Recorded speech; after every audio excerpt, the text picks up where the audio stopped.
Alright, stop scrolling. This is the one. Go to sleep. The complete Roman Empire saga. 400 years, all in one place. I've spent over 2 years of my life crafting this series, all by myself. Over 20 hours of content, bringing you the ultimate chronicle of Rome. From the golden age of Augustus to the peak under Trajan, through the chaos of the 3rd century crisis. Well-seeded coalition-s reforms, constant on its new capital, and the final split after Theodosius. This was a massive undertaking. If you appreciate the effort, a like and subscribe means the world. No time. Hit save for later, so you don't lose it. Now let's begin. Welcome to the Roman MP. Let us now journey together, back through the mists of time, to the classical world of the Roman Empire. I am sure that everyone, in their history lessons, has learned about the history of the Roman Empire. It is oft undivided into 2 phases, with the year 395 AD as the boundary, the called Unified Roman Empire, and the divided Eastern and Western Roman Empires. The dividing line is marked by the death of a single emperor.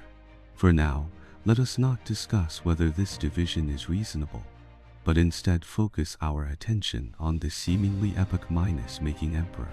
He, like Constantine I, was called the Great Theodosius I. However, compared to the former, the Great in Theodosius I's title may contain a bit more water. The only impression he leaves in middle school textbooks is that he was the last to unify the Roman Empire and that he left the Roman people with 2 heaven-defying sons, who indirectly lead to the rapid disintegration of this once vast empire. If we were to say a little more, it would be that he banned the 100 schools of thought and exclusively revered Christ. Why did the Eastern and Western rule of the Romans ultimately take completely different paths? Should Theodosius I really be held responsible for all that happened after his death? I will unravel all these questions for you in the upcoming new chapter. Unlike the mysterious and profound origins of Constantine, Theodosius's birth was much more modest. Flavius Theodosius was born around 347 AD.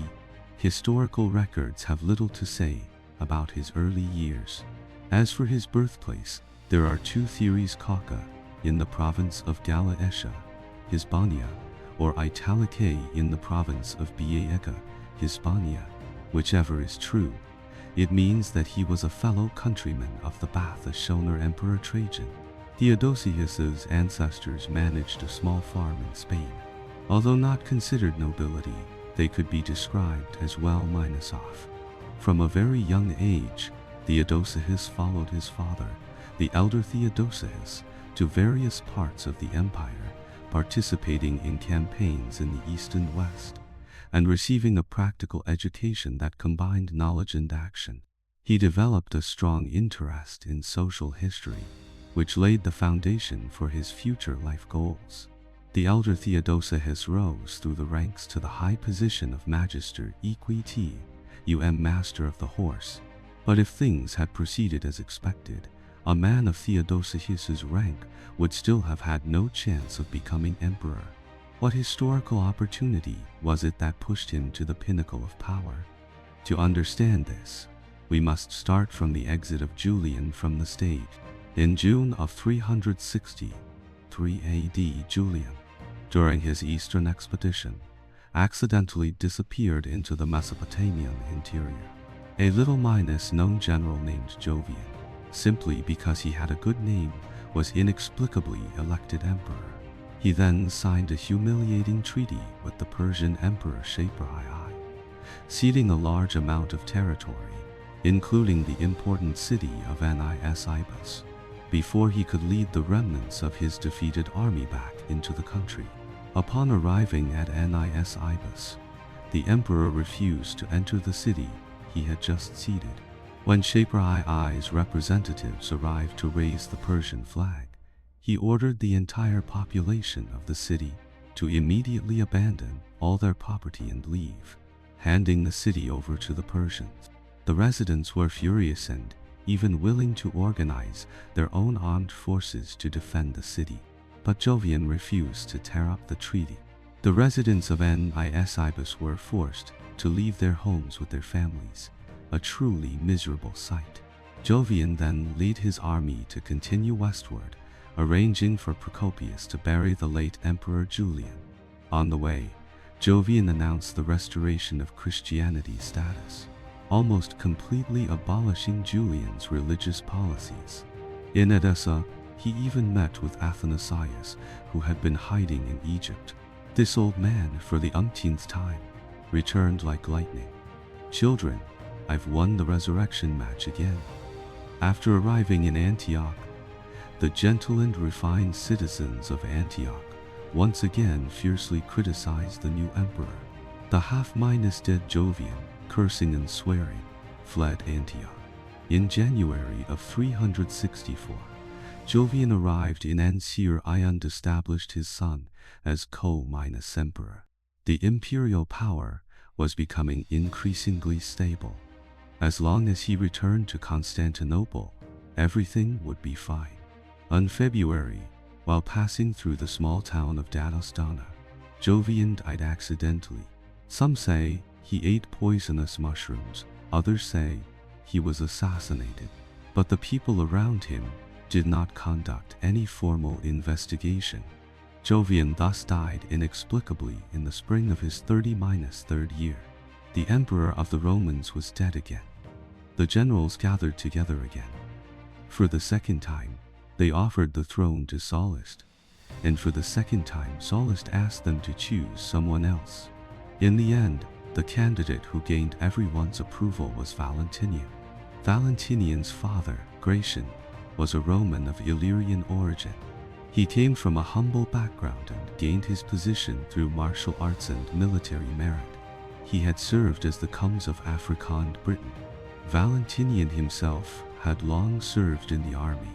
On the eve of the Battle of Argentorida, he had advised his superior to rescue Julian. His military talent was beyond doubt. With the support of Sallust, the 40-3-year-old Valentinian was declared emperor. Just after he ascended the throne, people pressured him to nominate his co-ruler. It was not until the army returned to Constantinople that he finally confirmed his brother, Valens, as the co-emperor of the Eastern Empire. He himself then went to the Western Empire to fight against the barbarians, who had gradually recovered after Julian's attacks. The two Valentinian brothers repelled several barbarian invasions and suppressed the rebellion of Procopius in Constantinople, striving to maintain the stability of the empire. But Valentinian, as the supreme military commander of the West, was already overwhelmed just by maintaining the front lines of the Upper Rhine and Danube. When the news of the invasion of Britain came, he was really unable to spare himself. At this time, it was necessary to send a new general to complete this task, and the one who won the bid was Theodosius' father, the elder Theodosius. The Britain of the late Roman Empire was truly plagued by disasters. Since the 3rd century, it had repeatedly suffered from military calamities. Constantius I, Constantine, and others had all fought against barbarians in Britain. In 268 AD, the commander of the British fleet, Carausius, after hearing that Emperor Maximianus suspected him of colluding with Frankish pirates, rebelled and took control of Britain, then crossed into Gaul and declared himself emperor. It was not until 293 that he was assassinated. After Constantine's death, the central Roman control over this area further declined. In 351 AD, Magni Antius rebelled and directly took away most of the local garrison, and then lost all these men in the subsequent civil. After Constantius I unified the empire, he carried out a major purge in Britain. It was not until Julian implemented new policies that things improved, but this emperor then went east and never returned. In 367 AD, the garrison stationed at the northern wall of Britain suddenly rebelled, leading the Picts from Caledonia and the Scots to invade the south on a large scale. At almost the same time, the Atticatian Scoti from Hibernia, Ireland, and the Saxons from Germania ended on the central minus western and southeastern borders of the island, respectively. It was as if these groups had planned it in advance. This event was also known as the Great Conspiracy. The few remaining Roman defenders were caught off guard. Several senior generals were directly killed.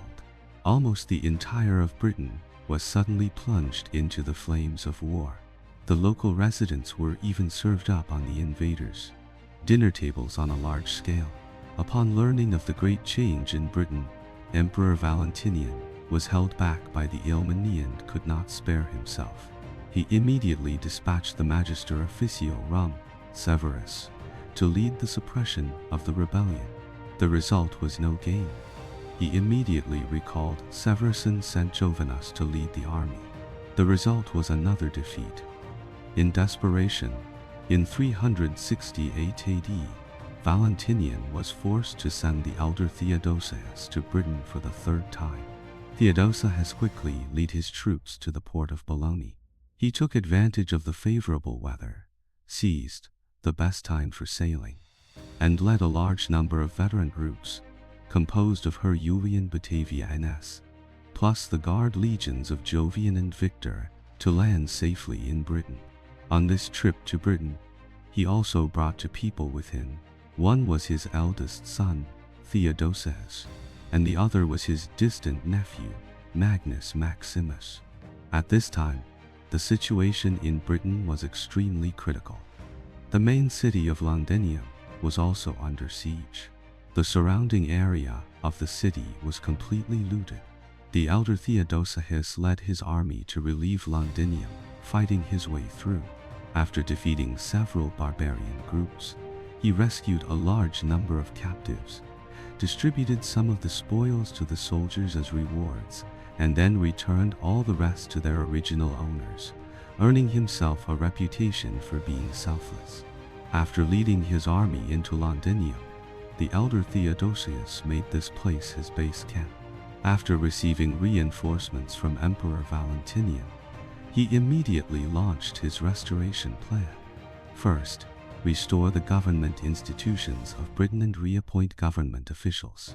Second, crack down on the wavering forces within and suppress the rebels within the Roman ranks, uniting the army under his command. Third, reorganize the defeated British troops and pardon them for the crime of desertion. With the rear secured and the troops and armor sufficient, Theodosius then led his army to defeat the enemy. He did not organize a decisive battle with the invaders, but advanced steadily, step by step, by land and sea, engaging in sporadic battles with the barbarians. The barbarian invaders, lacking supplies, were soon worn down by the elder Theodosius's cautious tactics. By 316 AD, the Roman army had basically recovered the land south of Hadrian's Wall. Theodosius also led his army north to launch a retaliatory campaign against the Caledonian tribes. Not only military means, the elder Theodosius also presided over the restoration of civil life in Britain. It is said that he established a new province called Valentia to praise Emperor Valentinian. Although the location of this province is still disputed today, the elder Theodosius also encouraged the development of the urban economy, built military fortresses in various places, and set up settlement areas in various places, creating the last prosperous era for the Britain under Roman rule. In 370 AD, the elder Theodosius returned to the continent full of honor. He gained the trust and heavy use of the emperor and was immediately appointed as Emperor Valentinian's Magister Equiti when present alias. In this position, he repeatedly defeated the Alemanni. In 372, the elder Theodosius continued to serve as Magister Equitum and was sent to Illyricum to fight against the Goths, Gepids, and other barbarian tribes across the Danube. He lived up to expectations, undefeated the enemy again. One wave had not yet subsided, and another wave rose. There was trouble in North Africa again. The cause of the matter still came from the beastly officials there. The governor of the province of Africa, Romanus, was a person who had detached himself from high-minded taste. His only goal in life was to make money. In 366 AD, the towns of Africa were invaded by barbarians. The local residents requested Romanus to send troops to rescue them. Who knew that the regular Roman army was even more ruthless than the barbarian invaders? The money they extorted from the residents was even more than what the barbarians had robbed. The local upper class took the case to the emperor. As a result, Romanus, using the usual advantage of a corrupt official, suppressed the matter by bribing his way up and down. A few years later, the people of Africa appealed again. Valentinian then sent an investigation team to investigate the matter. This dispatched envoy, Palladius, accidentally accepted a little money. As a result, Romanus told him, "What you took is this year's salary for the African army. You'd better think about how to report to the emperor. You don't want the emperor to know that you accepted bribes, do you?" Palladius had to use a little trick to force the residents of Africa to retract their confessions, then executed a provincial governor, several officials, and even cut out the tongues of 2 people involved in the case. The people of Africa were greatly disappointed. "You won't let me live, right? Then you don't have to live either." Just at that time, the Moorish prince Firmus killed his own brother and seized the family property left by his father. Romanus, for a rare change, enforced the law impartially and sentenced Firmus to death. In 370 AD, Firmus, in desperation, took advantage of the local public anger and rebelled. When Valentinian learned of the news, he finally found out the crimes committed by Romanus. So he transferred the elder Theodosius, who had just finished a battle, to North Africa to suppress the rebellion. The elder Theodosius landed in North Africa with only a few troops. He quickly controlled the corrupt Romanus and set about bringing him to justice. Hearing that his enemy was being punished, Firmus initially expressed his willingness to compromise. But he, unfortunately, tried to assassinate the elder Theodosius again. The 2 sides immediately broke off talks. Firmus was forced to flee into the desert to eat and launching guerrilla warfare in various places.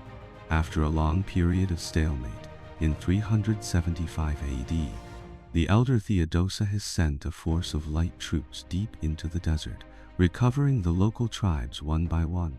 Betrayed by everyone, Firmus chose to commit suicide.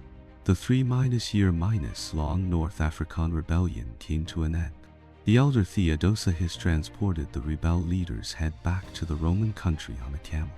However, what awaited him was not the glory of victory, nor the praise of his old boss Valentinian. In 375 AD, the emperor who had valued uncultivated the elder Theodosius, Valentinian I, died on the frontier. The Roman political situation briefly fell into turmoil. The various factions around Valentinian were very wary of the meritorious elder Theodosius. In 376 AD, the elder Theodosius was executed on trumped-up charges.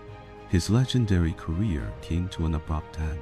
What is quite blackly humorous is that Romanus, who had been corrupt and rampant in North Africa, continued to bribe his way around, found a group of witnesses favorable to him, and caused the entire case to be delayed again and again. In the end, Romanus successfully eliminated the unfavorable evidence and once again escaped the punishment of the law. The life and death of these 2 men were truly comical. Why did Valentinian die suddenly? Why was the elder Theodosius executed for no reason? How should the fatherless Theodosius fend for himself? To know what happens next, please listen to the next chapter. Video production is not easy. I hope everyone will give more likes, shares, and interactions, so that we can continue to update. In the year 375 AD, on the Danube frontier of the Roman Empire, Emperor Valentinian I was confronting the invading Quadi. These Quadi were shameless. They believed that their invasion of Rome was justified, because these Romans were building fortresses on the border without permission. Valentinian demanded that these tribes sign a truce.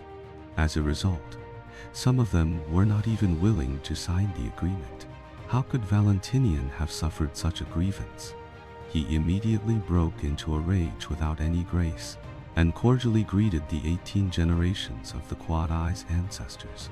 As a result, because he was too emotional, he unfortunately had a stroke on the spot and then unfortunately died. He was the first emperor in Roman history to be literally angered to death. Aha! Prime Minister Wang, Prime Minister Wang, Prime Minister Wang. Valentinian I had always been obscure, but during his 11-year reign, he could be said to have been dedicated to his duty until death. After his death, Theodosius' father, the elder Theodosius, also died in the subsequent political struggle. In this video, we will mainly talk about the ruling career of Valentinian and how Theodosius dealt with the situation after his father's death. Valentinian I was born in 321 AD in Seba, Lae in the province of Pannonia Secunda. This place name is really nice to hear. This is another emperor born in Illyria. His father, Gratian, was famous for his wrestling skills. In his early years, Valentinian followed his father to fight everywhere. Unfortunately, their family stood on the wrong side during Magni Antiochus's rebellion. The family's fields were confiscated by Constantius II. Fortunately, Valentinian himself was brave and good at fighting, and was soon promoted to an officer again. In 357 AD, Constantius II formulated a strategic plan to attack the Alemanni in Gaul from the north and south. Valentinian followed Barbadios' southern army, but failed to persuade him to continue to advance. The southern army retreated without a fight and suffered losses. The commander Barbadio directly blamed Valentinian, causing him to lose his official position and retire to the countryside. Valentinian should have made great contributions in Julian's eastern expedition. After Julian's death, the new emperor Jovian Reyminus employed Valentinian, ordering him to guard Ancire. In 364 AD, after Jovian's mysterious death, the civil and military officials of the empire gathered in Nicaea to discuss the election of a new emperor. The final result of the multi-party wrangling was that Valentinian was elected emperor. The meeting sent an envoy to Ancire to inform him, "The Roman people have decided that you will be our new emperor." But for Valentinian himself, this decision really made him a little confused. The timing of Valentinian's accession was not good. It was just after the failure of the Persian campaign. The eastern front had lost cities and land. At the same time, the western part of the empire lacked an emperor to preside over it. The long Rhine, minus Danube border, was dangerously exposed to the iron hoofs of the barbarians. Valentinian was strong, brave, and able to control his desires. In the military camp, he was strict with himself. Although he had not studied rhetoric, his mouth was very skilled. The speech at his enthronement ceremony was of a high level. One of his few shortcomings was that he had a very bad temper and his mouth was full of profanity. The officers below demanded that Valentinian nominate a co-emperor. He chose his brother Valens, known as the god of war of Adrianople. After arranging for his brother Valens to be the emperor of the East, Valentinian himself immediately went west to defend the Rhine-Danube border. Valentinian faced threats from all sides in the western part of the empire. Valens in the east was also in danger from the rebellion of Procopius. After weighing the pros and cons, Valentinian decided that to pacify the interior, he must first repel the foreign invaders. He first targeted the Romans' old friends, the Alemanni. Valentinian advanced to Duroc or to Roman sent to generals, Chari et to Severianus, to fight the invaders. As a result, these two were quickly defeated and killed. In 366 AD, the emperor again sent Dogala, Iphus, to lead the army, but still returned without success. Finally, Jovinus served as commander. He first won several victories along the Meuse River, and then advanced rapidly with light troops, crossing a hidden stream and directly destroying the two camps of the Alemanni on the Rhine. Jovinus further surrounded the largest third camp near Chalons. The Roman army fought bravely and finally, at the cost of 1,200 dead, annihilated more than 10,000 enemy troops. In early 367 AD, the Alemanni made a comeback. The city of Mogotaniacum was captured. Valentinian repelled the enemy by assassinating the barbarian leader. In 368 AD, Valentinian launched a two-pronged attack, ordering Sebastianus to lead the eastern army, while he and his son Gratian led the western army to cross the river and attack the Alemanni. They won a Pyrrhic victory in the Battle of Soel-Ium. The land border of Gaul was protected, but the coastline was still exposed to the threat of the Saxons.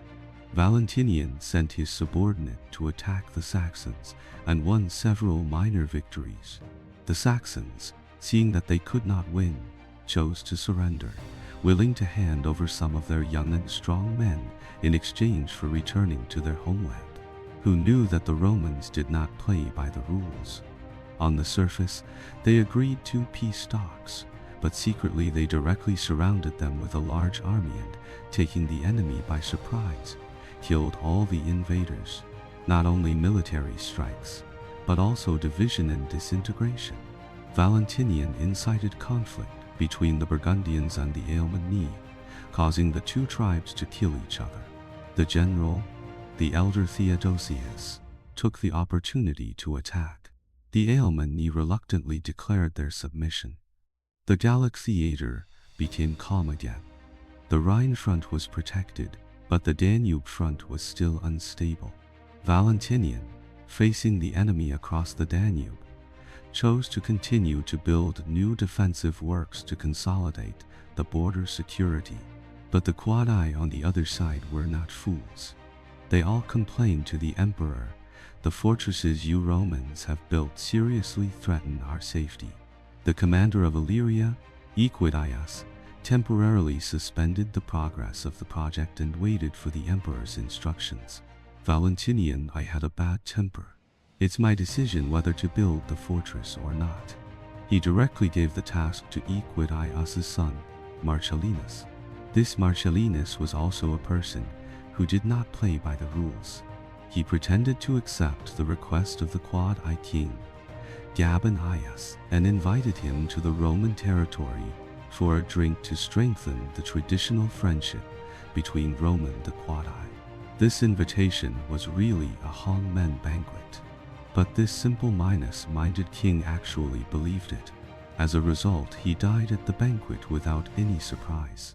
The above conspiracy methods were also a temporary solution. In 374 AD, the Quadi, under the banner of avenging their king, once again invaded Pannonia, plundering and looting in the local area.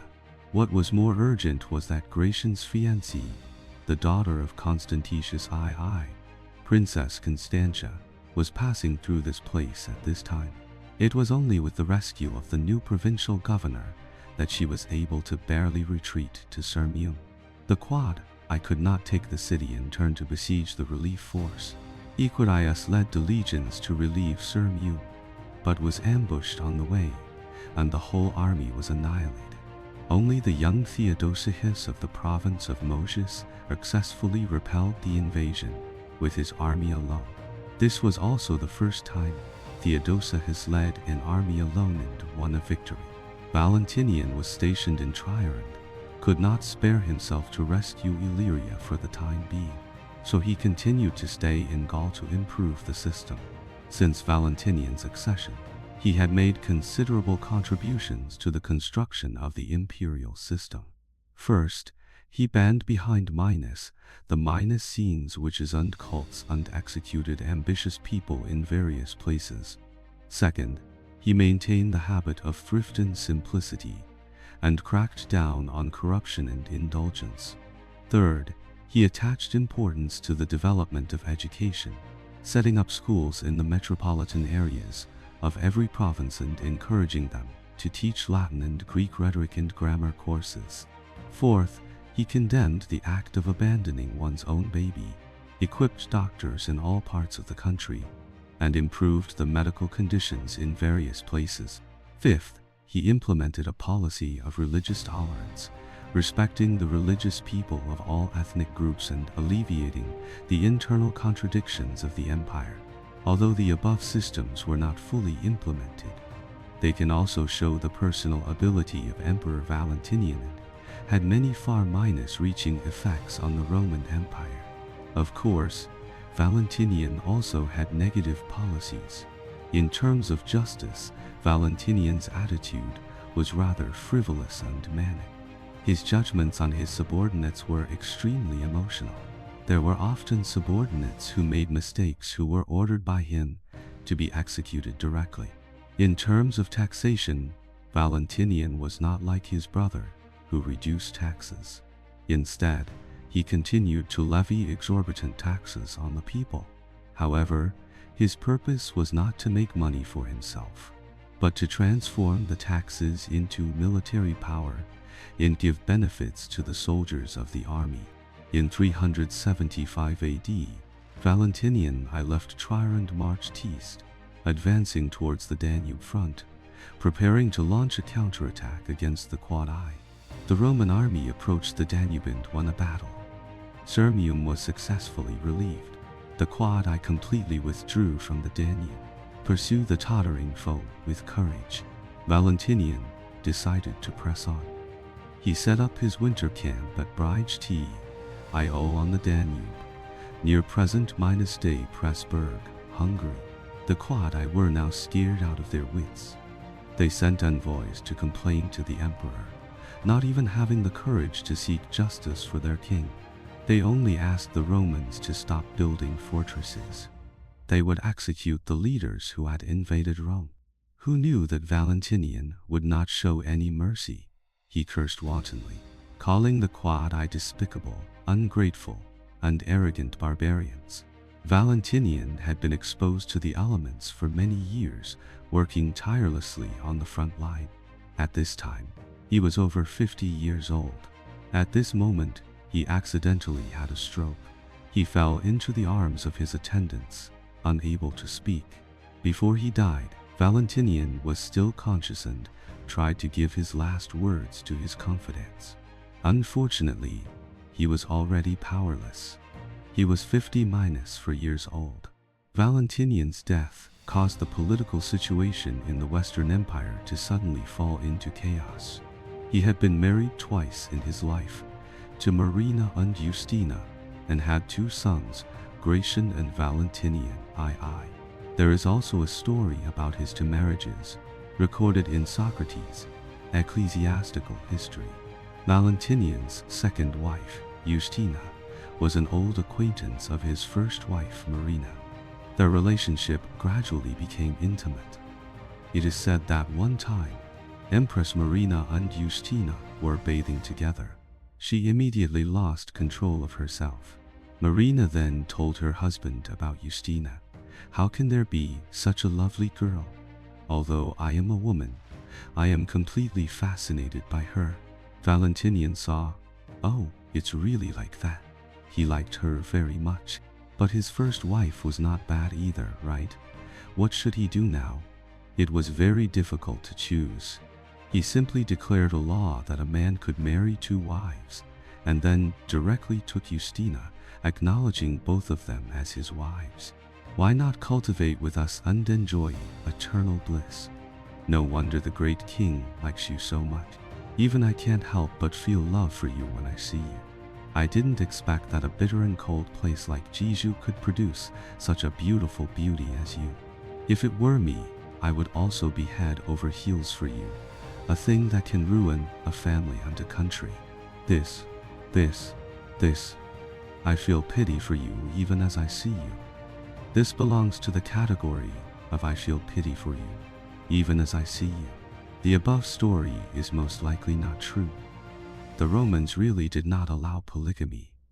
The last one to practice polygamy was Mark Antony, who had already been buried by Augustus. Valentinian should have divorced Marina first before marrying Justina. At this time, Gratian was 16 years old, and the young Valentinian was only 4. The Western nobility fought endlessly over who should inherit the throne. It almost broke out into a civil war at one point. In the end, it was the elder brother Gratian who chose to give way, generously giving Italy and North Africa to his younger brother, Valentinian II, thus maintaining the stability of the power transition. The purge of the upper minus level officers thus began, and the elder Theodosius, at this very unfortunate time, made great contributions in North Africa, returning in triumph with great glory, and then was executed on trumped minus up charges in Carthage. As for whether the new Emperor Gratian was responsible for this unjust case, it is hard to say. The new army was in power, and there were not many things he could decide. His father was unjustly killed. Theodosius was deeply shocked and threatened with death. He had to lie low and bide his time. In 376 AD, the powerful Western general Maximinus was executed by Gratian. Gratian thus basically controlled the power. He immediately employed Theodosius and appointed him as the commander along the Danube. Everything was being maintained with difficulty. The west was slightly stable, and the east was in turmoil again.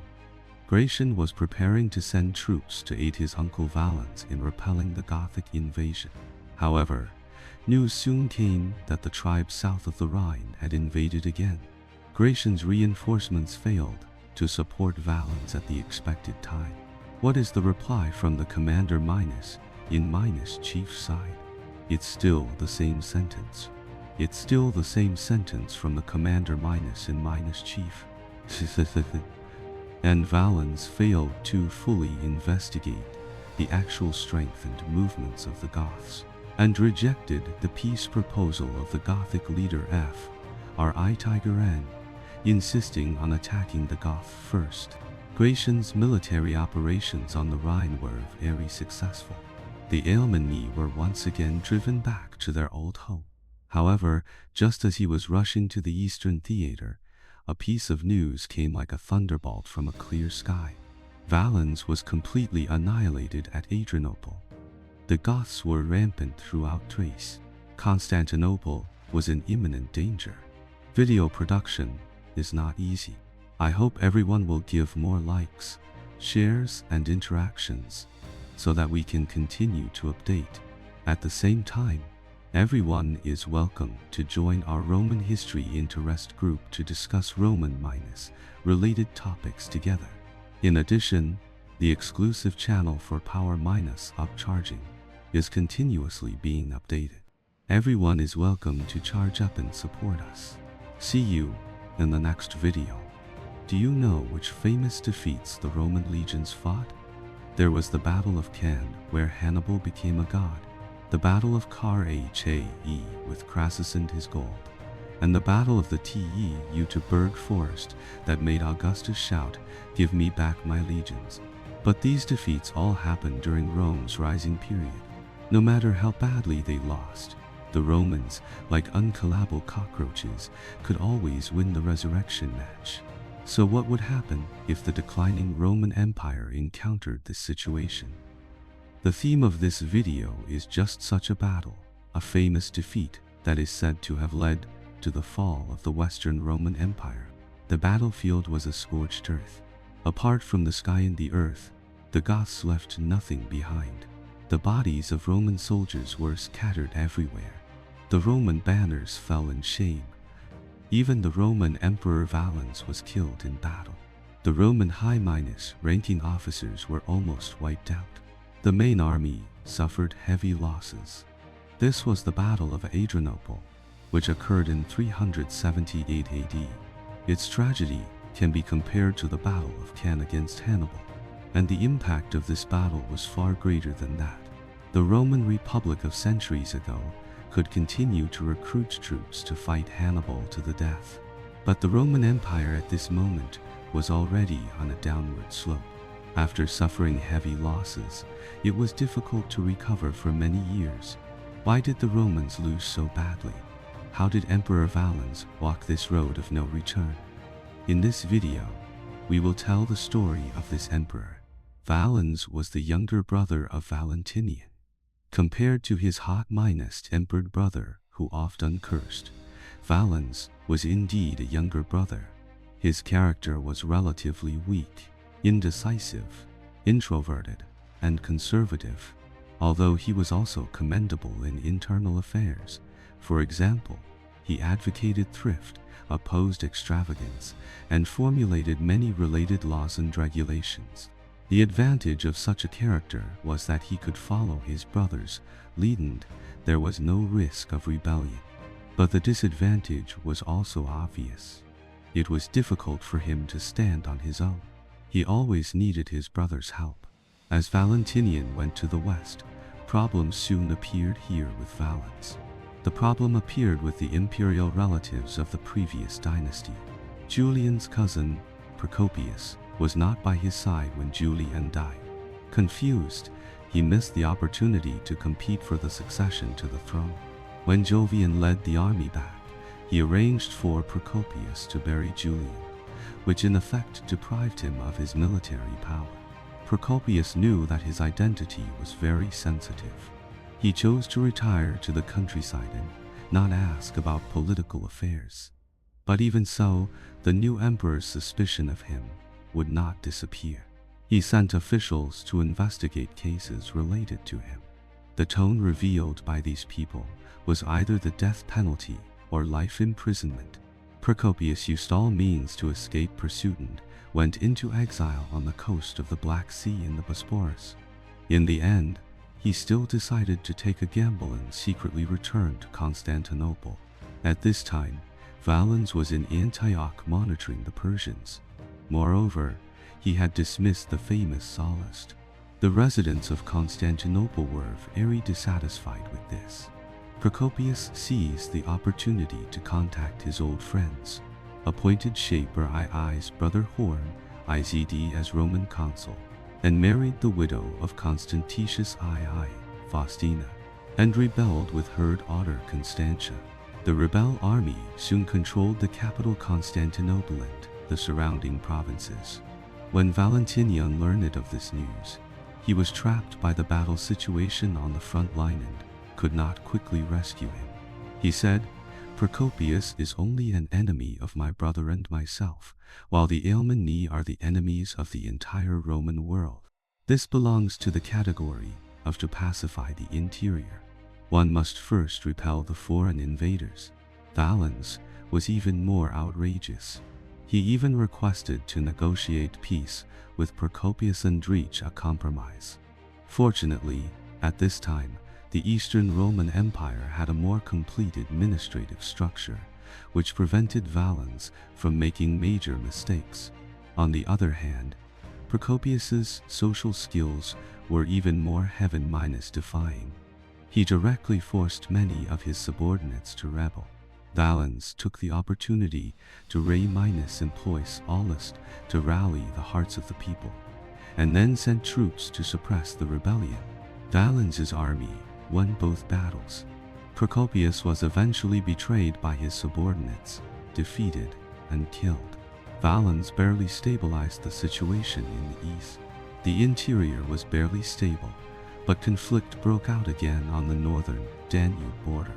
The Goths were also coming to fight. The origin of the matter was like a domino effect. Around 350 AD, a powerful tribe, the Huns, suddenly appeared in the Pontic-Caspian steppe in the northeast. This tribe rose rapidly and, in a short period of time, defeated the Alans living north of the Caucasus. Then, carrying the Alans with them, they attacked the Gruthung Goths west of the Don River. The Gruthung Goths gradually could not hold on and in turn attacked the Riving Goths to the west. What could the Riving Goths do? They could only go and fight the Romans. In 367 AD, the Gothic king, on the pretext of rescuing Procopius, invaded the Danube border. Valens, with Victor and Derendeus, went to the rescue. The two sides confronted each other along the Danube for more than 2 years. It was not until 316 AD that the Goths were finally defeated by the Roman army and chose to surrender. Valens led his army back in triumph, full of glory.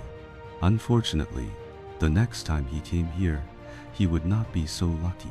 The Danube front had just stabilized, but the eastern border was in turmoil again. The king of kings of Sasanian Persia, Shaper II, after capturing Nisibis, did not stop. He vigorously attacked Armenia. The weathercock, king of Armenia, Arsaces, dodged the first bullet, but not the 15th. Although he abandoned Julian's northern army and did not have a direct conflict with the Persians, how could Shaper II let him go just because he played a balancing act? He directly captured him and put him in confinement. The Persian army quickly attacked and made Armenia its vassal state. Arsaces II's son, Pap, fled in a hurry and sought help from Valens. Valens used diplomatic means. He sent Pap back to Persia to support his restoration movement. After several years of confrontation, the Roman minus Armenian allied army finally won a victory in the Battle of Bag-Avan. Pap ascended to the Armenian throne. As a result, this Pap was also a simple minus-minded person. He could not handle his elders at home, and he flirted with Shaper II abroad. I don't know who sent you to the throne. This is TUOD minus absolutely NTR. Valens was furious. He sent troops to try to arrest Pap, but failed, and then sent assassins to assassinate him. Shaper then completely controlled the situation in Armenia. In this round, Valens could be said to have lost both the lady and the army. Valens gave up the game in Armenia, not because of cowardice, but because the situation in the northern part of the empire had rapidly deteriorated. In 375 AD, Valentinian I died of a stroke in Illyria. The Roman Empire lost its left arm. It was also in the same year that the Huns continued to attack the Goths. The Gothic king Hermaneric was killed in battle. The Gothic tribes fell into chaos and all asked the Romans for permission to move into the empire. At this time, the three Roman emperors could not coordinate the overall situation. Valens's attitude towards the Goths was rather ambiguous. On the one hand, he wanted to absorb the Goths to supplement the border's military and labor force. On the other hand, he was also worried that the Goths would riot within the country. Gratian was a newborn calf, lacking experience in foreign affairs. Valentinian at this time was still learning to speak. Valens planned to discuss it in detail with his ministers, but this discussion went on undone. The Goths on the other side of the river could not wait any longer and had to cross the river without permission, breaking out in conflict with the Roman border guards. The rice was already cooked. Valens could only acknowledge the established fact and allow the Goths to move in. The first group to cross the river were the Rivingii. The emperor gave clear instructions to the local officials to provide food and shelter for the refugees who came to settle in the new land. Sadly, his instructions were ignored. Under the leadership of the Thracian Guard commander Lupicanus, the local officials saw the arrival of these immigrants as an opportunity to enrich themselves. Not only did they not give them any achievements, but they also took the opportunity to seize their property, leaving them in hunger and despair. The Rivingii Goths were like this, and the Gruthungii Goths were even worse. They were also forced to the bank of the Danube by the Huns, anxiously asking Valens to be restored like the Riving Eye. As a result, they were rejected by Valens. Good heavens, accepting a part of the Gothic tribes has already caused such a mess. You guys are coming too. What will happen then? Unfortunately, the initiative was no longer in the hands of the Romans at this time. The Goths wanted to cross the river, and the Roman border guards could not stop them at all. The Gothic tribes thus crossed the Danube with their entire clans, completely leaving their homeland behind to the newly promoted Hun conquerors. Lupicinus still did not realize the seriousness of the problem at all. He continued to prohibit the Goths from buying supplies in the cities and did not distribute land to them. This completely aroused the anger of the Goths. In the summer of 377 AD, these desperate immigrants decided to fight back. They collectively went to the capital of the province of Mosia Secunda, Marciano Ple, demanding to see Lupicinus. Lupicinus not only refused to see them, but also mobilized troops to try to suppress the Goths. As a result, he was defeated and barely escaped with his life. The Gothic tribes and the Roman Empire were completely in a state of war.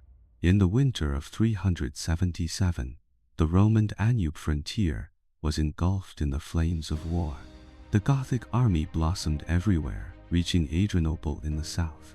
The Goths launched a fierce offensive, but still could not break the city, so they vented their anger on the residents of the surrounding villages, causing a bloodbath.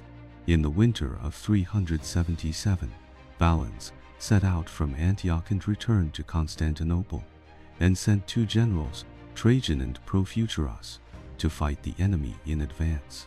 The Roman vanguard sought a decisive battle with the Goths. Although they were not defeated, they could not advance. The two sides were in a stalemate. Valens was at his wit's end, so he asked his great Minus nephew Gratian in the west for help. For the sake of being family, give a brother. No, give an uncle a hand. Gratian agreed very readily. But somehow, Gratian's guards leaked this military intelligence to the Alemanni. The Alemannic army seized the opportunity to launch an invasion, catching Gratian off guard, so he had to persuade his uncle Valens to delay the advance. After he solved the problem on the front line, he would come to the rescue from 1,000 miles away. Gratian did what he said. He defeated the Alemanni at Colmar and led his army across the Rhine, following in his father's footsteps, once again severely punishing this nation that was like wildfire that could not be burned out. In that year, he was only 19 years old and had already shown excellent military command ability. However, just as Gratian completed his task and led his army to rescue his uncle, he received news that something had happened. Valens had already sent troops. Valens learned that his subordinate had won a victory and the Goths had been contained. His nephew had also made contributions on the Western Front. He, as an uncle, could not fall behind. In May of 378, Sebastianus led his army to defeat the Gothic raiders on the road from Constantinople to Adrianople. This further strengthened Valens's belief in victory. Valens, who had always been indecisive, introverted, and conservative, was unusually aggressive this time. He quickly led his main army from Constantinople to Adrianople. In August of 378, the Roman army arrived under the city of Adrianople.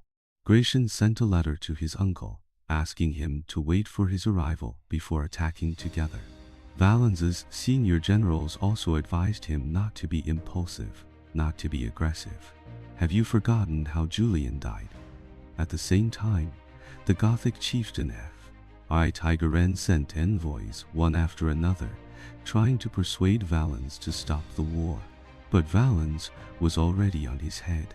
Without fully investigating the strength of the Goths, he mistakenly believed that the Goths only had about 10,000 men. 30,000 against 10,000, the advantage is with me. On August 9, 378 AD, Valens left the army's baggage and lead his army to take the initiative to attack the distant Gothic camp. The Battle of Adrianople, which changed the fate of the Roman Empire, officially broke out. The Roman army was mainly composed of three parts: the Thracian legion, which had suffered losses in previous wars, and the two field armies originally stationed near Constantinople. In addition, there were some auxiliary troops, including the elite Imperial Guard and archer units.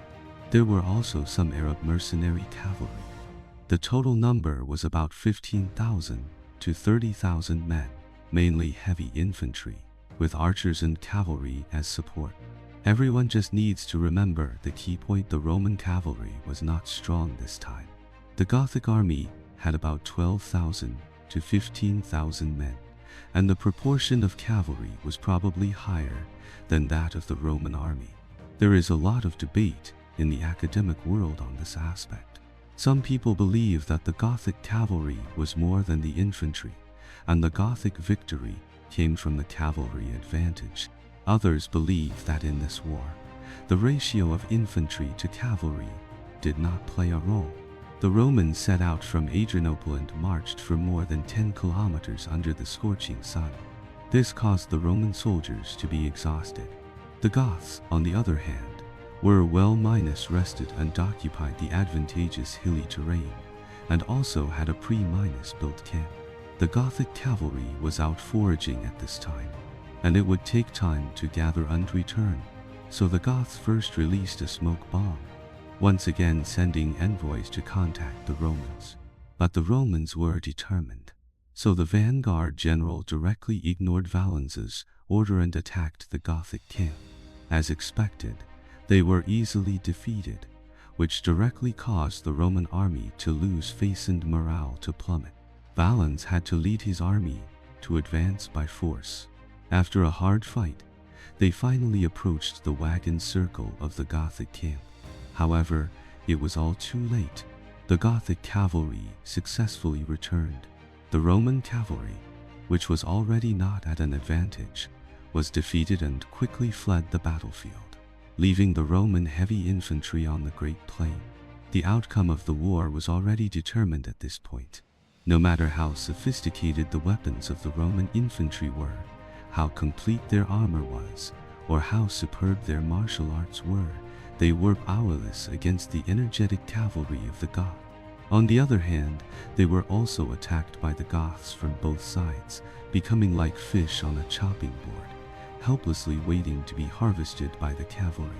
Valens's troops were attacked by the enemy with the force of a thunderbolt.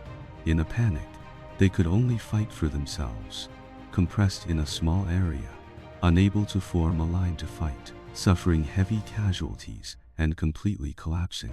Valens himself was also seriously wounded in the battle.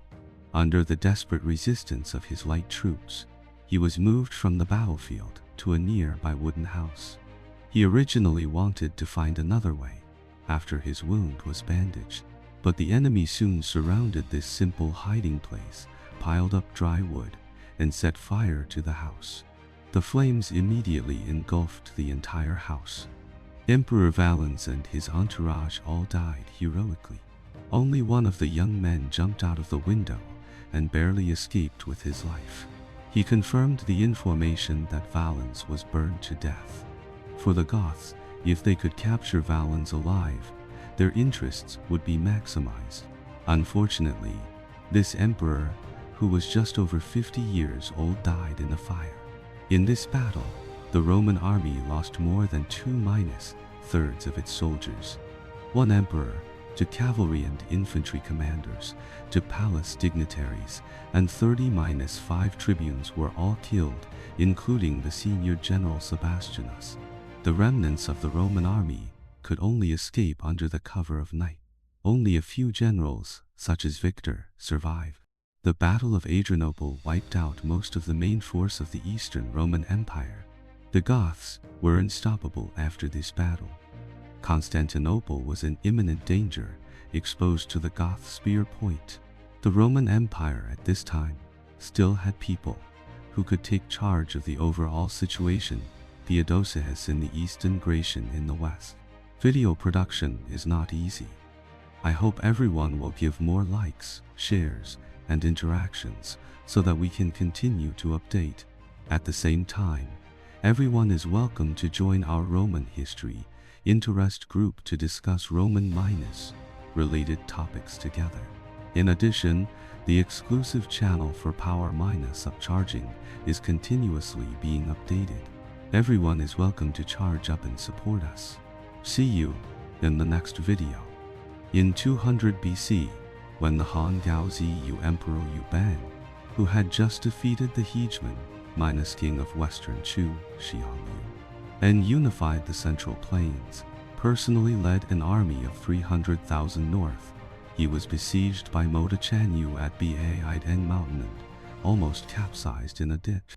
For the next few decades, the Han dynasty always faced the threat of the Xiongnu Iron Cavalry and had to adopt a policy of peace through marriage to rest and recuperate.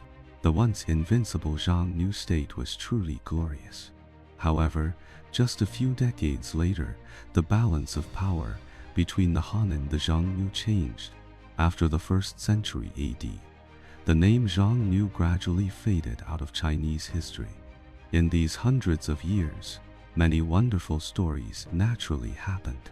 What is more interesting is that 300 years after the demise of the Xiongnu, a group called the Huns appeared in Europe and conquered the ancient capital of the Roman Empire, the city of Rome. Is there any relationship between these two peoples? In this video, we will start with the history of the Xiongnu. The origin of the Xiongnu is not clear. Sima Qian's records of the Grand Historian records it this way: the Xiongnu, their ancestors are the descendants of the Xia Hu clan. According to this statement, the Xiongnu, like the Han people who settled in the Central Plains, are all descendants of the Haxia. This statement has a strong political meaning, but its credibility is actually not high. The earliest credible material in which the name Xiongnu appears is from the records of the Grand Historian, Basic Annals of Qin. In the 7th year of King Huan, the Uzhi attacked Qin. Han, Sha Wei, Yan, and Qi lead the Xiongnu to attack Qin together. Qin sent the garrison commander and Yu to fight, and captured their general Shench Ju. They paid homage to Prince Yi of Shao and crowned Prince Huan of Han, and beheaded 82,000. After that, there is the strategies of the warring states, strategies of Yan III. The Qin general Fan Wuji fled to the state of Yan. Crown Prince then intended to use him to rebel against Qin, but the Grand Tutor Zhu advised, "I wish the Crown Prince would immediately send General Fan to the Xiongnu to silence him. Please make a treaty with the 3 Jin states, ally with Qian Chu in the south, and lead the Chanyu in the north. Then you can make a plan." And according to the records of the Grand Historian, at that time, during the Warring States period, and the 3 Jin states were divided, and the Xiongnu, after the time of the Xiao General Limu, did not dare to enter the Xiao border. From this, we can know that the Xiongnu had formed a slave mina, Soning tribal state, at least in the late Warring States period. The Great Wall built by the states of Yan and Zhao was mainly used to defend against the invasion of the Xiongnu. After the establishment of the Qin dynasty, the first emperor sent Mengtian to lead 300,000 troops north to drive out the Rongandi. The Rongandi here should be the Xiongnu. The Qin army then built the Great Wall in the local area and stationed troops for defense. However, the good times did not last long. With the abnormal succession of Hai, Mengtian also died in a political struggle. The Xiongnu took this opportunity to invade the Hedao region. In 209 BC, the Xiongnu Mota Chanyu killed his father and established himself. The Central Plains also immediately entered the Chu-Han contention stage. Taking this opportunity, Mota Chanyu took the opportunity to attack the Dong Hu in the east and the Uzhi in the west, strictly trained his soldiers, and established a whole set of state institutions. The Xiongnu rapidly developed and became powerful, with more than 300,000 idle men, establishing the Xiongnu's hegemony on the northern grasslands. In 202 BC, Liu Bang unified the central plains. The newborn Han dynasty, after a long period of peasant wars and the Chu-Han contention, was in a state of devastation. Under this ebb and flow, the Xiongnu fatally gained the upper hand. The first stage of the Han-Xiongnu War began under this background. In the 6th year of Emperor Gao Ziyu of Han, that is, 200 BC, the Xiongnu surrounded King's Inn of Han in Mai. King's Inn of Han chose to surrender. The Xiongnu then lead their troops south, straight to Jinyang. Emperor Gao Ziyu of Han personally led an army of more than 300,000 to attack. Although he successfully recovered the northern Shaanxi region, he was tricked and besieged at Ideng Mountain in Pingcheng for 7 days and 7 nights. He finally escaped with the help of Chen Ping's strategy. The Han and Xiongnu sides agreed to be brotherly states. The Han married a princess of the imperial family to the Xiongnu Chen Yu and gave a large amount of property every year. The two sides used the Great Wall as a boundary and opened official markets for trade. The Han dynasty was on the defensive in this stage, pursuing a policy of peace through marriage. From Emperor Gaozi Yu Bang to Emperor Wu Yuche, there are records of more than 10 peace-through-marriage alliances.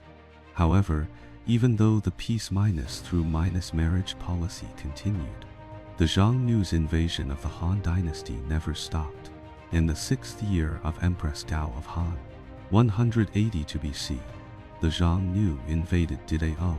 In the 3rd year of Emperor Wen of Han, 177 BC, the Xiongnu right-worthy king entered the Henan region, invaded Shanzhang, and killed and plundered the people.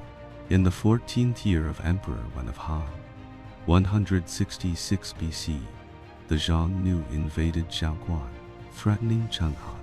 In 158 BC, the Xiongnu broke the peace-through-marriage alliance and entered Shangzhen and Yunzong, killing and plundering heavily. The Beacon fires reached Chenghan. During the reign of Emperor Jing of Han, the Xiongnu repeatedly entered Yan, Shangzhen, and Yanmen.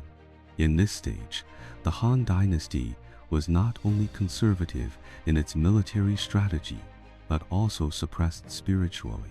For example, after Liu Bang's death, Moda Chen Yu wrote a very explicit letter to Empress Liu. The letter probably said something like this: Liu Bang was my big brother.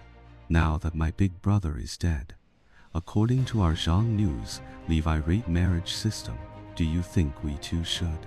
It just so happens that my Yanzi Hi has just passed away. Although this absurd diplomatic incident did not develop further, it also showed the strong position of the Xiongnu in the early Han dynasty, until the arrival of that man. Under the rest and recuperation of Emperor Gaozi Yu Bang and Empress Gao Luji, and the diligent governance of Emperor Wen and Emperor Jing, the Han dynasty, which had created the rule of Wen and Jing, gradually recovered its vitality. In 141 BC, the 16-old Liu Che inherited the throne. He was Emperor Wu of Han.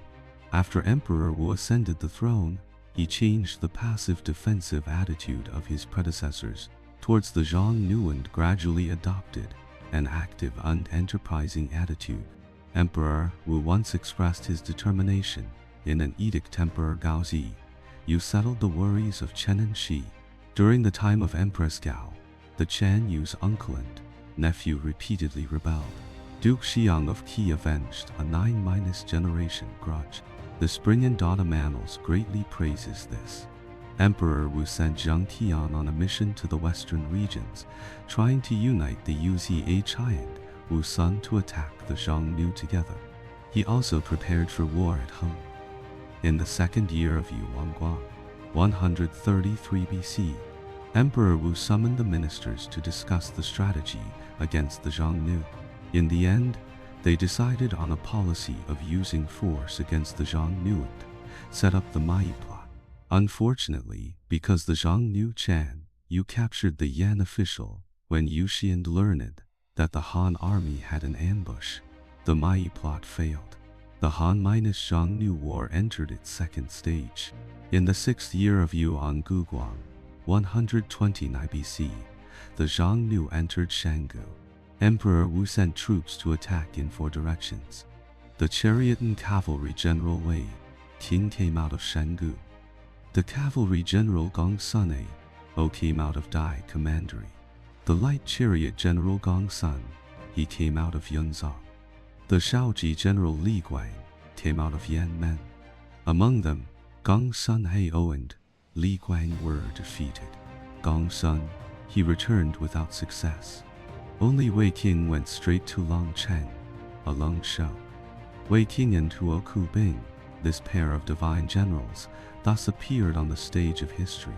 The Han-Xiongnu War also entered a white-hot stage.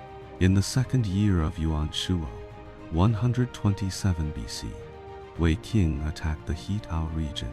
The Han dynasty recovered the Henan region, established the Shuo Fang and Wu Yuan commander, IES, and more than 100,000 herdsmen lived there, relieving the threat of the Xiongnu to the Guanzhong region and the Han capital Chenghe. In the 5th year of Yuan Shuo, 124 BC, Wei Qing, Su Jian, and other 6 generals came out of Shuo Fang and attacked the Xiongnu right-worthy king's tribe. In the 6th year of Yuan Shuo, 123 BC, Wei Qing came out of Dingxiang. In the 2nd year of Yuan Shuo, 121 BC, the Paiyoqi general Huo Kubing came out of Longxi, subdued the Xiongnu Hunnic king, occupied the Hex-I corridor, and cut off the Xiongnu's right arm. The Xiongnu lamented this: losing our Qilian mountains makes our 6 domestic animals not prosper. Losing our Yanzi Chai mountains makes our women have no color. In 117 BC, Wei Qing and Huo Kubing each led 50,000 cavalry to attack the Xiongnu in the north, fighting a decisive battle in Mobi. Both sides suffered heavy losses. After the battle, Huo Kubing was enfeebled at Langjie, Uxu mountain, performed sacrifices at Gaiyan, and ascended to the Han Hai. This is known in history as Feng Langjie Uxu. After this battle, the Xiongnu fled far to the north of the desert, and there was no royal court south of the desert, and the Han also had few horses and could not go again. After more than 10 years of frontal decisive battles, the Han and Xiongnu sides once again entered a state of confrontation. The war also entered its 3rd stage. After recovering the Hitao and occupying the Hex-I corridor, the Xiongnu's national strength was greatly damaged, and the Han dynasty's reputation was also tarnished. The 2 sides entered a long period of confrontation. In his later years, Emperor Wu became increasingly muddle-headed, exhausting the people of the empire, and with the successive deaths of Huo Kubing and Wei Qing, the Han dynasty's record against the Xiongnu also gradually declined. In the 2nd year of Taichu, 103 BC, the Han sent Ziyu, Hu Xiaoponu, to lead 20,000 cavalry out of Shuo Fang. But unfortunately, the whole army was annihilated. In the 2nd year of Qian Han, 99 BC, the High General Li Guangli led 30,000 cavalry out of Yuwikan. The battle was unfavorable, and 6 or 7 out of 10 soldiers were lost. In the same year, Li Ling led 5,000 soldiers out of Juyansai, attacked more than 1,000 li to the north, and was finally defeated and surrendered, and the whole army was annihilated. In the 4th year of Qian Han, 97 BC, Li Guangli attacked the Xiongnu and returned without victory. In the 3rd year of Zhang Yi, 90 BC, Li Guangli attacked the Xiongnu again in the north, but was defeated and captured, and also chose to surrender. The following year, the Xiongnu, who had been severely hit, took the initiative to send an envoy to the Han dynasty to request a peace through marriage alliance, requesting to renew the old friendship, although Emperor Wu did not agree to this request, because the Han dynasty's national strength had also suffered a lot. He did not take the initiative to launch a large-scale attack again until his death. In the second year of Hu Yuan, 87 BC, Emperor Wu died. His young son Liu, Fuling, succeeded to the throne. He was Emperor Xiao of Han. From this time until the fall of the Western Han dynasty, the Han-Xiongnu War entered its fourth stage. During the reigns of Emperor Xiao and Emperor Xuan, a policy of resting with the people was pursued. Thrift was advocated, taxes and corvée were reduced, and the bureaucracy was rectified. In terms of military defense policy, a defensive strategy was mainly adopted. The Han dynasty's economy was able to recover and develop, and society returned to stability. This is known in history as the Zhaozhuan Restoration. The relationship between the Han and the Xiongnu also eased during this period. However, the Xiongnu still invaded from time to time. In the fourth year of Xiuan of Emperor Xiao of Han, 83 BC, the Xiongnu invaded Dai Commandery and killed the commandant. In the first year of Tianfeng, 80 BC, the Xiongnu sent 20,000 cavalry from the left and right to invade in four directions. The Han army beheaded or captured 9,000 people. From then on, the Xiongnu did not dare to pursue south. In the third year of Yuan Shuan, 78 BC, the Xiongnu right-worthy King Lih and King led 4,000 cavalry, divided into 3 teams, to invade Ryland Bolan Fan He. The Zhanyi commandant of Han, Shuji Yuodu, sent troops to defeat them, killing Lih and King. From then on, the Xiongnu did not dare to enter Zhangyi. The following year, 77 BC, the Xiongnu sent 3,000 cavalry to invade Wuyuan, killing and plundering several thousand people. Then tens of thousands of cavalry attacked the pavilions and barriers outside the pass along the way, plundering the people and leaving. Everyone can notice that the scale of the Xiongnu invasion during this period was not large, and they often lost soldiers and generals. The Han side also had several counterattacks. During the reign of Emperor Xiao, Xiao Chongji Yuo attacked the Xiongnu and captured the Shi Qi. In the third year of Ben Shi of Emperor Zhuan of Han, 71 BC, the Han dynasty united with the Wu Sun to attack the Xiongnu. Emperor Zhuan sent the Ilian general Tian Gongming to lead more than 40,000 cavalry out of Shihi. The Boliao general Fan Ming lead more than 30,000 cavalry out of Zhangyi. The front general Hans Eng lead more than 30,000 cavalry out of Yunzong. The Pulai general Xiao Chongji Yuo lead more than 20,000 cavalry out of Yuikan. The Huia general Tian Sheng lead more than 30,000 cavalry out of Hu Yuan. Cheng Hui, as a colonel, held Italian supervised the 50,000 Wu Sun troops to attack the Xiongnu from both sides. Hearing that the Han army was attacking on a large scale, the Xiongnu quickly fled far away. The 5 Han armies therefore had very few gains, but the Wu Sun army won a great victory, beheading more than 40,000 people. In the winter of the same year, the Xiongnu Chen Yu personally lead 10,000 cavalry to attack and retaliate against the Wu Sun, with considerable gain, but on the way back, they encountered a heavy snowstorm and suffered heavy losses. The Dingling, Wu Huan, Wu Sun, etc., who had long been oppressed by the Xiongnu, took advantage of their weakness and rebelled one after another. The Xiongnu were thus unable to recover. In the western region's battlefield, the Han dynasty gradually squeezed out the Xiongnu forces. In 60 BC, Emperor Zhuan of Han established the Western Regions Protectorate, formally incorporating this region into the jurisdiction of the Han dynasty. The Xiongnu's domestic political situation was turbulent, and there was even a strange scene of 5 NES competing for the throne.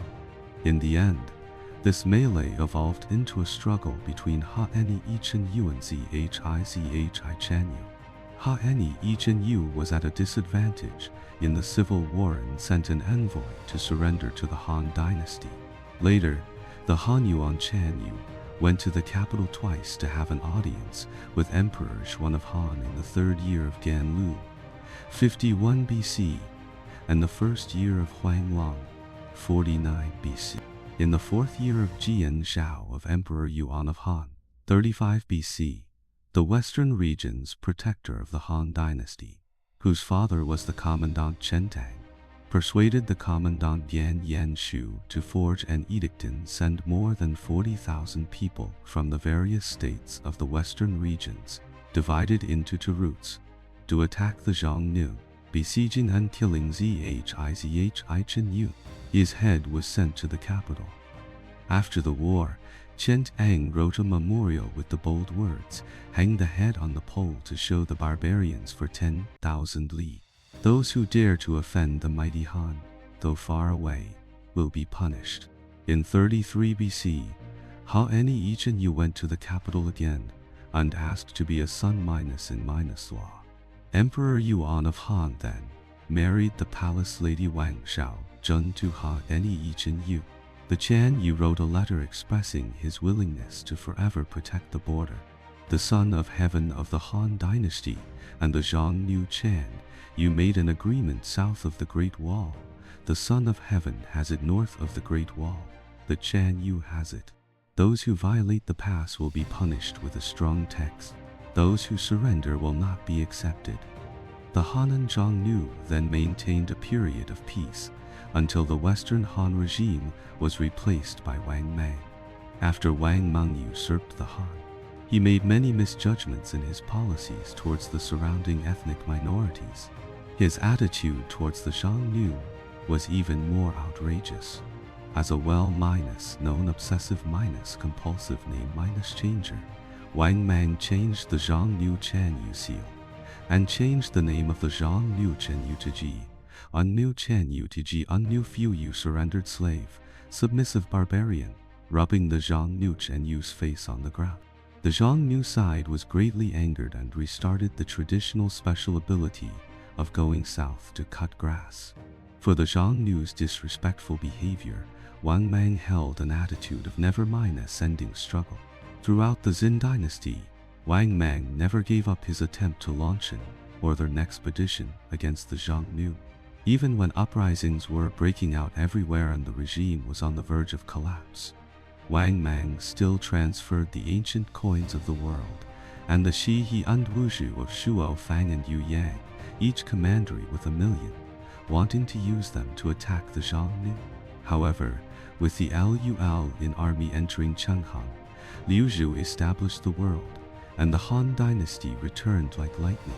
The Han-Xiongnu War thus entered its 5th stage, and also the final decisive stage.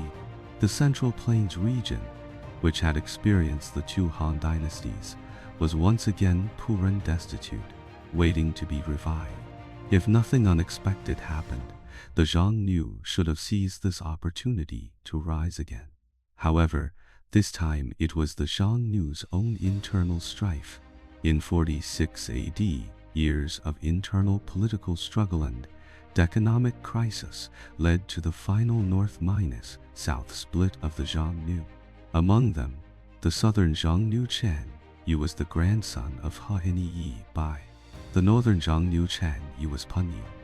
The Xiongnu tribes thus gradually split into 2 branches, north and south, and embarked on completely different development paths.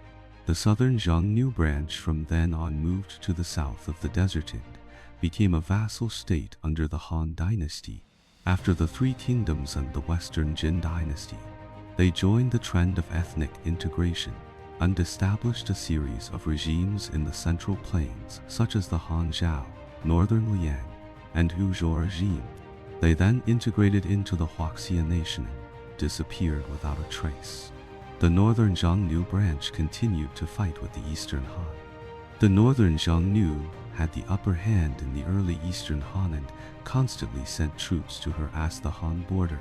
In the winter of the 5th year of Yangping of Emperor Ming of Han, 62 AD, 6 or 7,000 northern Xiongnu cavalry entered Wuyuan.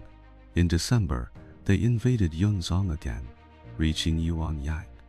Soon after, the northern Xiongnu Chenyu again requested a peace through marriage alliance. The eastern Han government granted this request. However, in the 8th year of Yangping, 65 AD, the northern Xiongnu invaded the Hex I commander IES again. In the 15th year of Yangping, 72 AD, the northern Xiongnu invaded Hex I.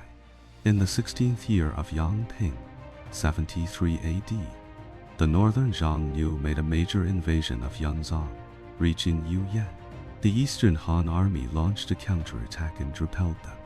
Faced with the aggressive northern Xiongnu, the eastern Han decided to counterattack. In February of 73 AD, the eastern Han government mobilized a large number of border troops and, at the same time, united with Shu, the southern Xiongnu, the Lushui Tianghu, the Wu Huhan, the Xianbi, etc. A total of tens of thousands of people. Among them, the troops led by Dugu and Zhengzong drove deep into the Tianshan Mountains, defeated the northern Xiongnu Huayan King's tribe, and beheaded more than 1,000 people. They then pursued them to Pu I Lake and captured Yuelu City. The other 3 routes returned without success because the northern Xiongnu had fled far away. The following year, Dugu attacked the Tianshan Mountains for the 2nd time, reopening the traffic line to the western regions. In 75 AD, the northern Xiongnu invaded the western regions. Ban Chao held out in the city of Shulyi until 76 AD, when the newly enthroned Emperor Shang of Han, Liu Da, sent reinforcements of more than 7,000 men to reinforce the western regions. Only then was Ban Chao able to withdraw to the territory of the Han dynasty. When he arrived at the Yumen Pass, Ban Chao's troops were only left with 13 men. After this battle, the Dingling and Xianbi rebelled one after another. Ban Chao then led his army into the western regions, gradually compressing the Xiongnu's living space. The history of the northern Xiongnu thus entered a countdown.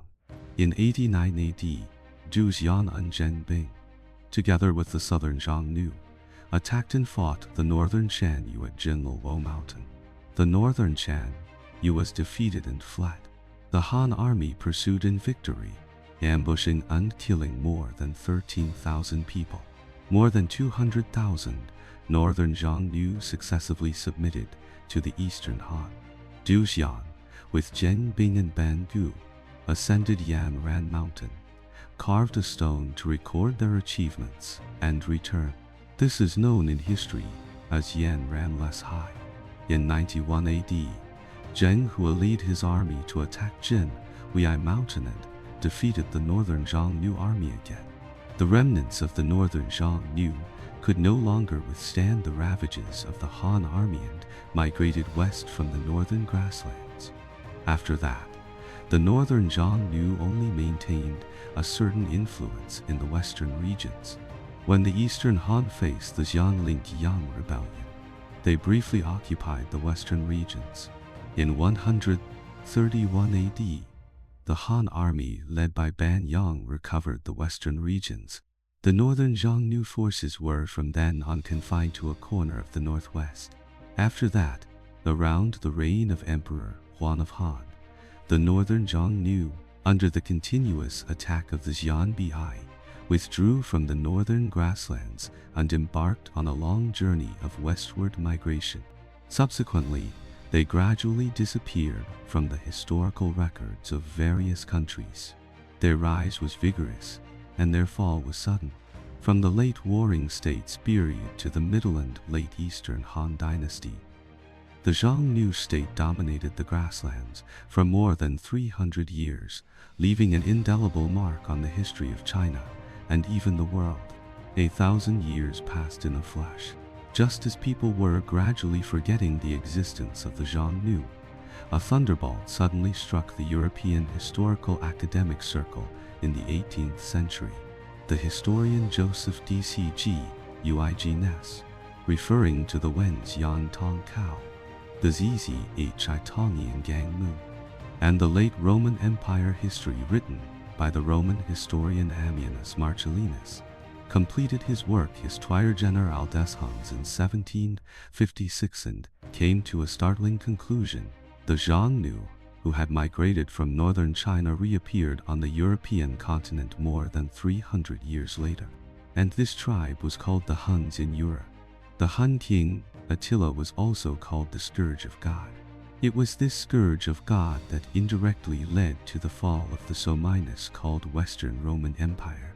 Is this really the case? We'll talk about it next time. The Xiongnu and the Huns were both nomadic peoples from the Great Steppes. Both posed a huge threat to the civilized countries of their time. The names of the two tribes are also so similar. So is there any relationship between them?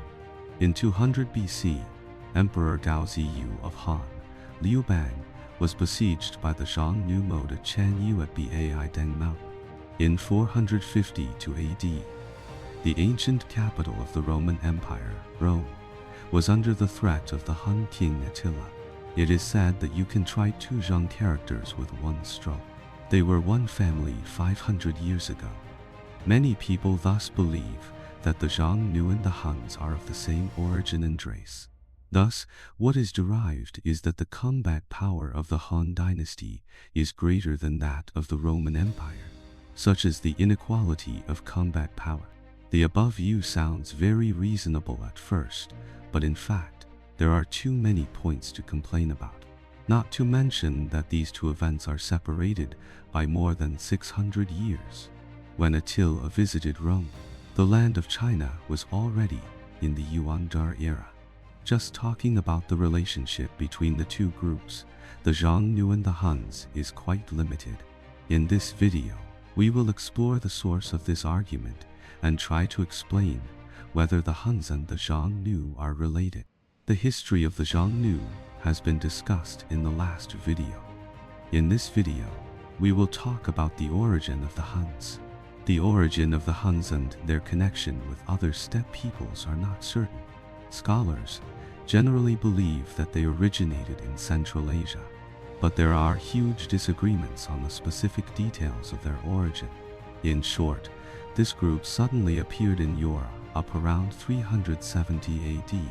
In fact, the various peoples on the Eurasian steppe are in a similar situation.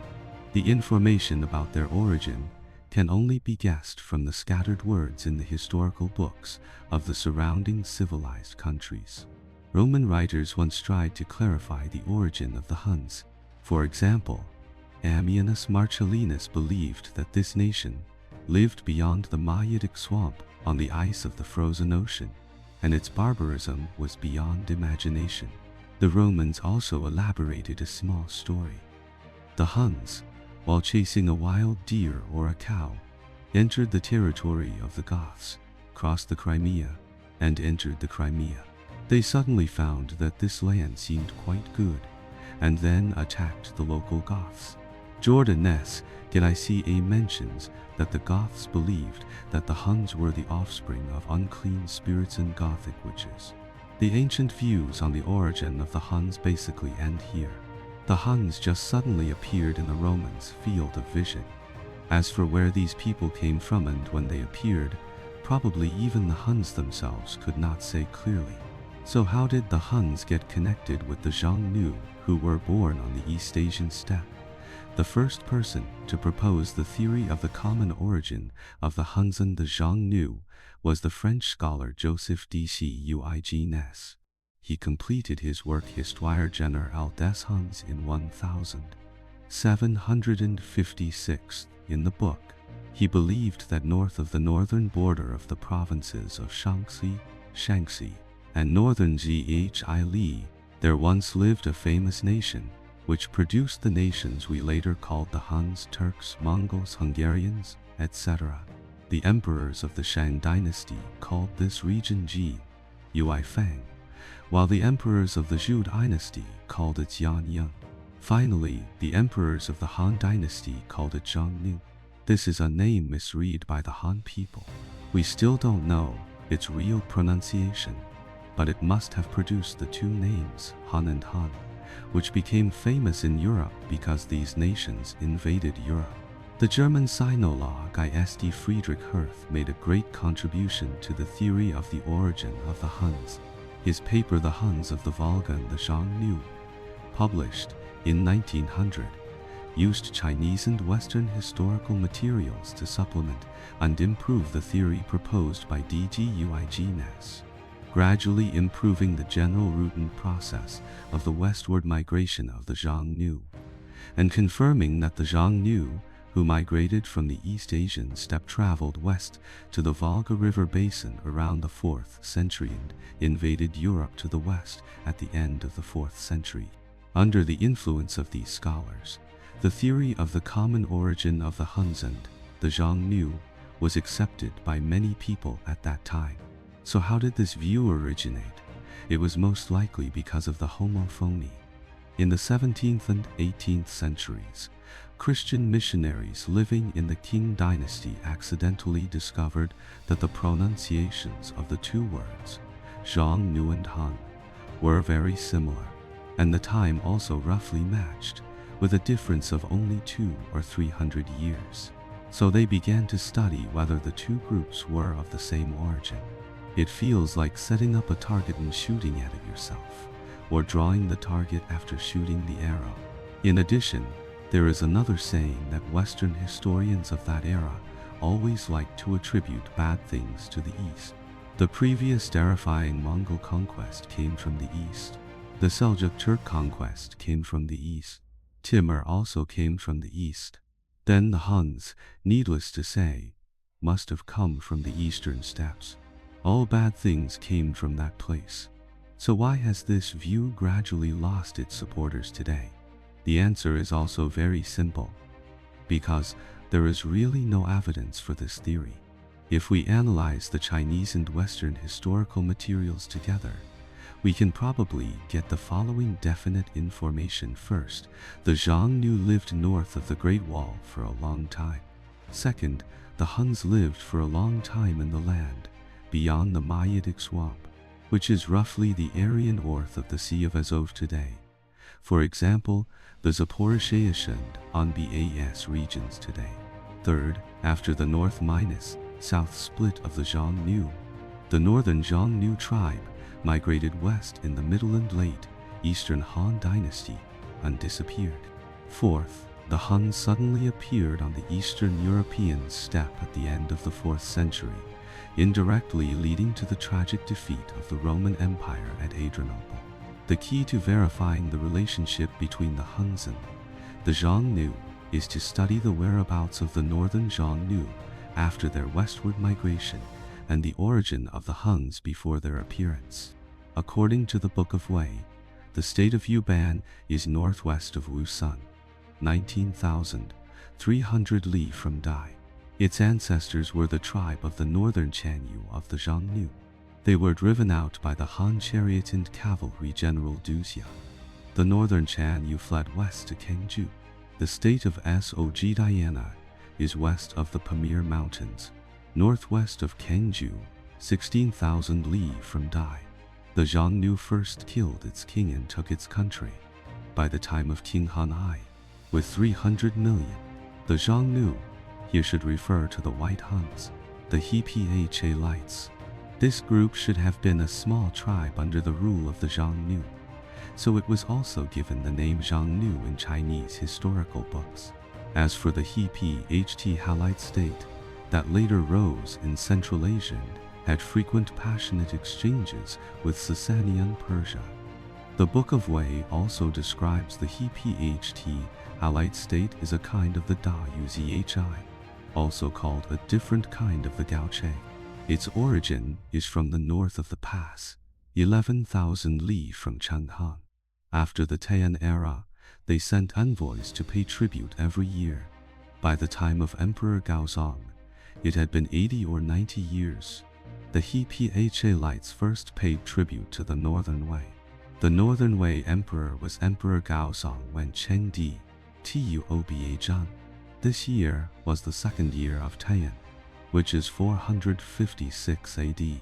Combining the above records, going back 3 generations undated, or 90 years from King Han I, is the establishment time of the He Phalite state, which is about between 360 and 370 AD.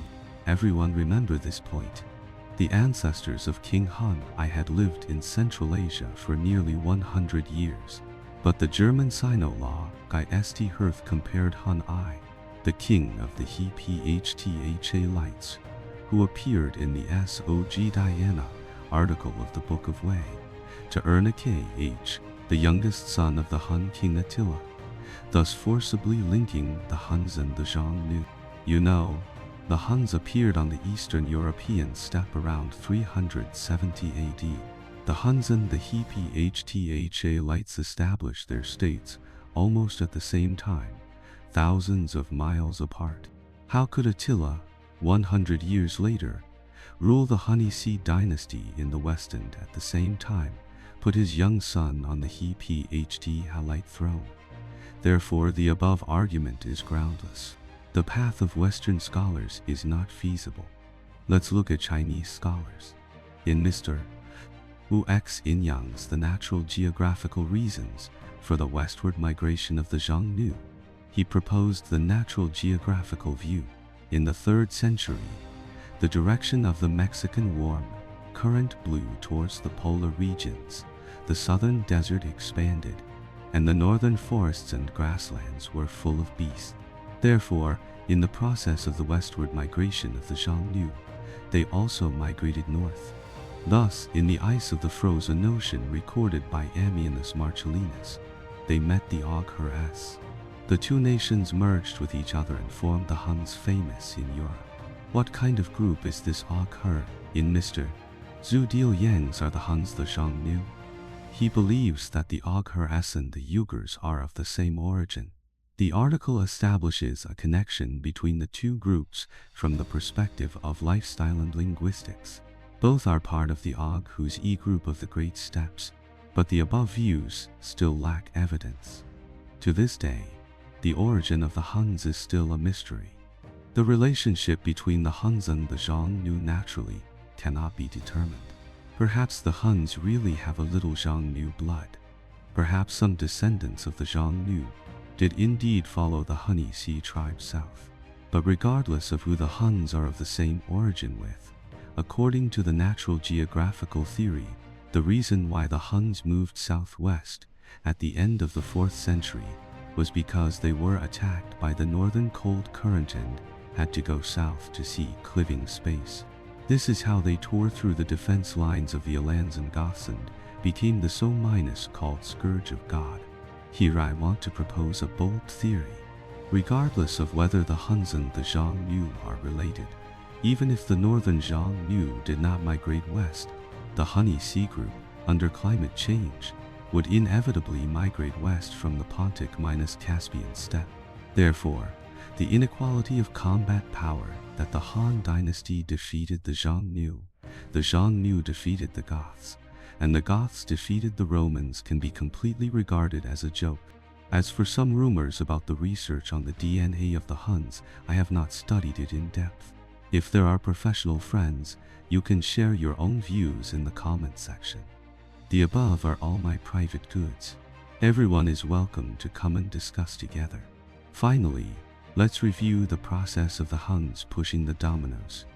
Around the second half of the 4th century, the Huns began to appear in the steppe region of Eastern Europe. As soon as they appeared, they defeated the local Alan tribes. Then, carrying the conquered lands with them, they invaded the territory of the Goths. At this time, the Goths had lived in Scythia for at least 100 years. In the process of migrating into the heartland of Europe, They gradually differentiated into two noble groups, namely the Riving Goths ruled by the Baldhai family and the Gruthung Goths ruled by the Amali family. By the time of the Hunnic invasion, the Gruthung King Ermin Eric had already conquered many surrounding nations and pushed the power of the Gruthung to the Don River basin. But just as he was considering how to resist the Hunnic invasion, the Rock Solon whom he had previously conquered, harbored evil intentions and conspired to assassinate the king. They killed the wife of the killer, Sunilda. As a result, Sunilda's brothers, eager for revenge, wounded Ermin Eric. Ermin Eric was critically ill. The Hun king Bal Amber took this opportunity to enter. After Ermin Eric's death, his people were divided into two. One branch, under the leadership of his son Viethim Iris, resisted the Huns. The other part followed Viethim Iris to continue to resist. Before his death, King Viethim Iris entrusted his young heir Vidrichus to allay thus undes Afraect. After that, the Gruthung all retreated to the Dnieper River defense line. According to Ammianus, the two Gothic groups soon formed an alliance and deployed on the west bank of the Dnieper River to jointly deal with the Hunnic allied army. At this time, the leader of the Riving Goths was Athan Eric. He deployed defenses at an excellent ford on the Dnieper River and sent out scouts to detect the enemy's situation. As a result, the Huns pretended to rest on the spot, secretly crossed the river on a moonlit night, and successfully occupied a favorable position on the other side. I don't know how the Goths set up their defense. The Huns' swift surprise attack on then Eric's camp caused the Gothic tribes to be defeated and flee into the mountains. The Huns pursued relentlessly, directly chasing the Goths to the north bank of the Danube. Athan Eric requested to submit to Rome but failed, and fled to the Transylvanian region with a part of the Goths.